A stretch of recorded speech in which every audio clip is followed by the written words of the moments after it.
Frederick by Leo Lionni. All along the meadow where the cows grazed and the horses ran, there was an old stone wall. In that wall, not far from the barn and the granary, a chatty family of field mice had their home. But the farmers had moved away, the barn was abandoned, and the granary stood empty. And since winter was not far off, the little mice began to gather corn and nuts and wheat and straw. They all worked day and night. All except Frederick. "Frederick, why don't you work?" they asked. "I do work," said Frederick.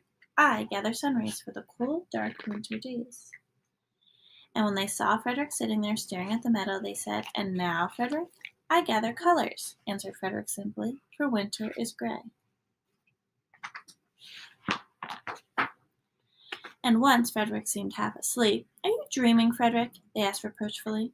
But Frederick said, "Oh, no, I am gathering words, for the winter days are long and many, and we'll run out of things to say." The winter days came, and when the first snow fell, the 5 little field mice took to their hideout in the stones.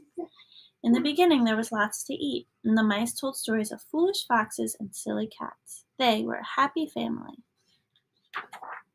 But little by little they had nibbled up most of the nuts and berries. The straw was gone, and the corn was only a memory. It was cold in the wall, and no one felt like chatting. Then they remembered what Frederick had said about sun rays and colors and words. "What about your supplies, Frederick?" they asked. "Close your eyes," said Frederick, as he climbed on a big stone.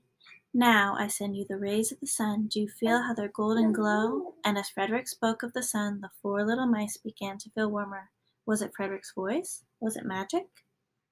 "And how about the colors, Frederick?" they asked anxiously. "Close your eyes again," Frederick said.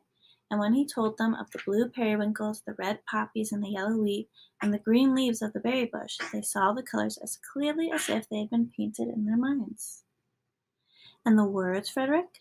Frederick cleared his throat, waited a moment, and then, as if from a stage, he said, "Who scatters snowflakes? Who melts the ice? Who spoils the weather? Who makes it nice? Who grows the 4-leaf clovers in June? Who dims the daylight? Who lights the moon?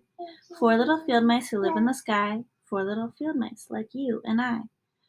One is the spring mouse who turns on the showers. Then comes the summer, who paints in the flowers. The fall mouse is next with walnuts and wheat, and winter's last with little cold feet. Aren't we lucky the seasons are 4? Think of a year with one less or one more."